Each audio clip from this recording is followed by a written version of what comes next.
Hot 1035, SugaBear here, hot behind the scenes. You know, we always like to bring you up close and personal to your favorite artists. An artist maybe you don't know about, but we like to introduce to you. So I'm kind of new to this as well because I just kind of got introduced to you, but I'm excited to do this interview because we just talked a little bit off camera and I'm intrigued. Ladies and gentlemen, this is Nikki Paige. Good morning. Good morning. Hi, how are you? How you doing? I'm doing great.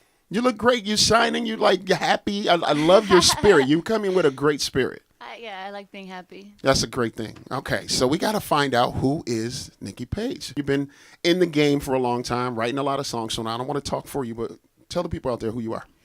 Okay, so I've been writing, I've been singing my whole life, got into dance at 2. My mom wanted me to do it. I didn't want to do it. Acting, modeling, I didn't want to do it.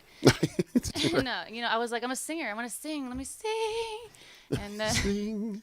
do it. No, but here we go again. No, but so long story short, I got into a talent show. Okay. And I did a song in a talent show, and they were like, "Yo, we need to move you out to LA." My principal said, I know somebody." And so went through this whole joke of how people will string you along in the industry. John Robert Powers. Happens all the time, yeah. So but it was a learning experience always my whole entire life, to a point where finally I got a publishing deal at 11 years old to write music. That's early. Yeah, it was yeah. I mean, How was that? I mean, Well, you were exposed to a lot of different things, first of all. I mean, right? Yeah. I would imagine. No, yeah. I mean, I was in a reggae band prior to that and doing karaoke, DJing weddings and stuff like that. And then, that's how I got this gig at a place called Mall Estratoria in Montecito. Okay. This guy from the Beach Boys and some other people were just talking about it, and next thing you know, I'm getting a deal with Warner Chappell. Wow. To write music, and from that point, the guy Roy Orbison. Yes, I know who that is. So Roy Orbison, Pretty Woman, for those that don't know. Yeah, so his widow was named Barbara Orbison, and she saw me and heard about me through the grapevine, I guess. She's primarily a country publishing company. Okay. Running it for still working music. Got it. So she found me, and next thing you know, I'm going over to her house, and I auditioned for her with a lipstick microphone because I needed a lipstick. I needed a mic. And just, and so I sing for her at her beach house, and then she's like, "Yes, I want to work with you." So what ends up happening is she kind of just adopts me. She hooks my parents up, covers all of our bills, and next thing you know, I'm moving to Nashville. Wow. And I'm all over the world, and I'm in Sweden, and I'm in Germany, and I'm in New York, and I'm not seeing any of my friends, and I'm this little ass. Sorry, no, you get just. We're good. We're safe. I'm a little butt kid. You're a little ass kid. Some things never change. And how old was that when that happened? That was. No, I was 12 at that point. 12, yeah. All over the world. You you were exposed to a whole bunch of things.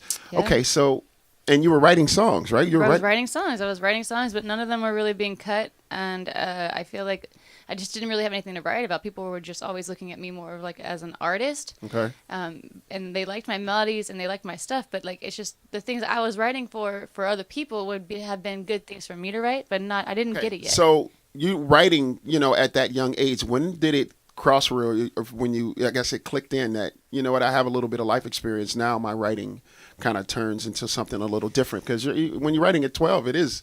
What are you saying, Yeah, what was I saying? I was like, I love crayons and... Yeah. No, there's just nothing at all, you know what I mean? So, nothing relatable to any kids. It was mostly for a country audience anyways, and I was talking about love even though I had never experienced it. I was, I got to a point where I lost my publishing deal. And it was heartbreaking for my family, and... I bet. And I was like, you know what? Screw this. There's way too much pressure. I quit. Way too much credit. I'm a child. I'm gonna go home, and so I ran away. Kid, yeah. I ran away. They were like, no, I'm sorry, come back. And I was like, no.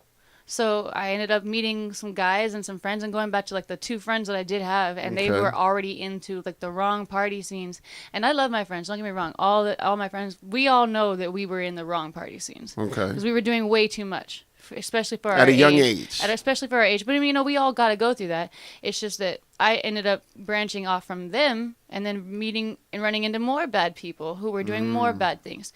Yeah. So you've gone through how old are you now? 25. 25. A whole lot of life that you've lived so far. You've experienced more than the average 25-year-old. Yeah, which Yeah. is crazy because I caught up. I caught up really quick to my Sure. childhood, and I got it all out of the way. And now I have a lot of things to say about life, and like psychology is something you learn a lot in the music industry and in the streets, homeless and all that stuff. So I kind of took all of that information, and I'm like, I'm ready to make music. Now I'm ready to write songs. Now you're ready. With the people that I met and everything, it just kind of makes sense that, and it's not, I don't want to do anything else. Nothing but right. Okay, so Nikki Paige, ladies and gentlemen, if you've just clicked in here or joined in or whatever, it's a wonderful experience to hear your story. I think there's a lot of people who are going through what you went through right now. What would you tell them? Because, I mean, a lot of people don't get the break that you had. And there's a break. You had someone that opened a door for you to open another door. But for those kids out there or, young adults who are looking for that door to open, what would you warn them about and or advice that you would give them as they move forward towards the dream? If you really want it, have respect for yourself. Be patient. It doesn't matter. I know you hear this all the time. I used to hear this and be like, dude, shut up. Like, shut up. Well, you can do it if you keep doing it. No, it really is possible. You force it. You force it because it's what you want and it's your life and you can control all of your surroundings. You can control who you're hanging out with. You can control what you're doing. You know what? And if you're playing your cards right, if it's your time to go and you get in a crazy car accident, you served your purpose here. Apparently, that's what God says. But if not, just you're not ready to go. You're planning your own life, man.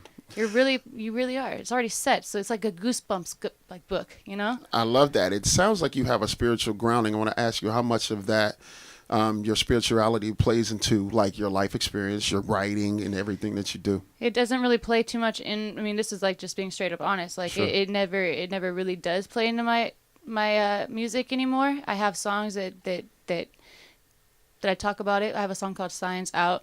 But I started off in churches, you know what I mean, singing in churches, and then I got confused in different religions because I was now starting to do like Presbyterian and Baptist and Christian. It's a lot, yeah. So I got really confused. Now I finally found, God for me, and it doesn't matter. Like as soon as I did, it changed my whole life, really. I mean, I can't, I'm not, but I can't write music like that because a lot of people don't understand that.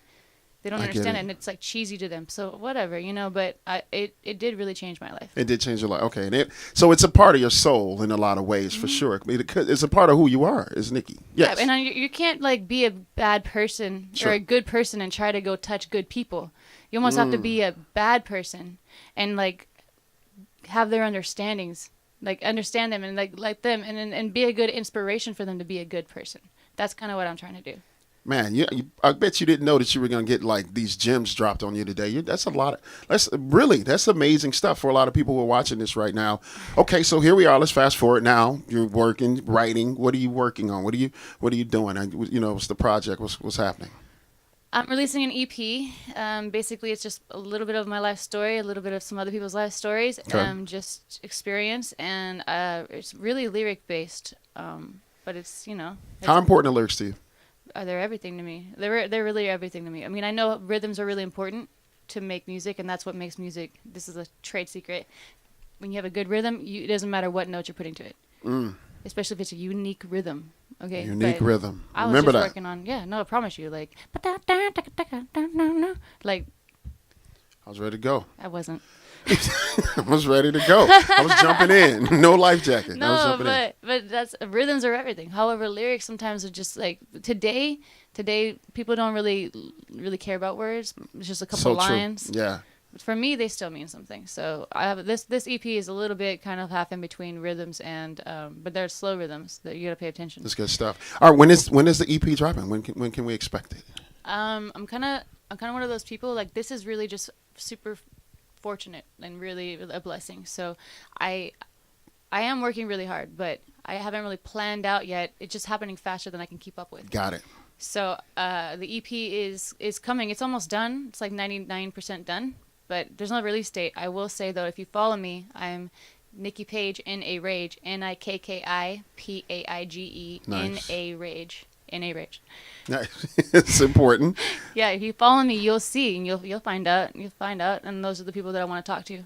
How much do you pay attention to the universe, like kind of leading your path and your steps? It's like you're reading what I've been doing the last few days because it's crazy. Listen, I mean this from my soul. I connect with people like yourself. Really, just the way you speak and everything. I am like-minded, just like you. It's a lot of what you're saying, and I'm intrigued by your story even more. I feel like we could talk forever. Yeah. So the people who are watching, that's why I'm asking these questions to Pro, because it's going to touch and resonate with someone out there. I know the universe speaks to you and tells you, okay, move this way, go left, go right, whatever it may be. So I get it. All right. Well, again, I feel like I could talk to her forever, but thank you. Make sure you follow. Where can they follow you and all of your websites, your social? Give it to them. Nikki Paige in a Rage. NIKKIPAIGE in a Rage. It's my radio station song. Nice. I like it. All right. It's been a pleasure. Thank you. Hot behind the scenes. Remember the name and the face and the spirit, most importantly. Like, for real. You brought that in today. Thank you for that. And our shoe game is on 1,000. Oh, yeah. Well, Hey, just saying.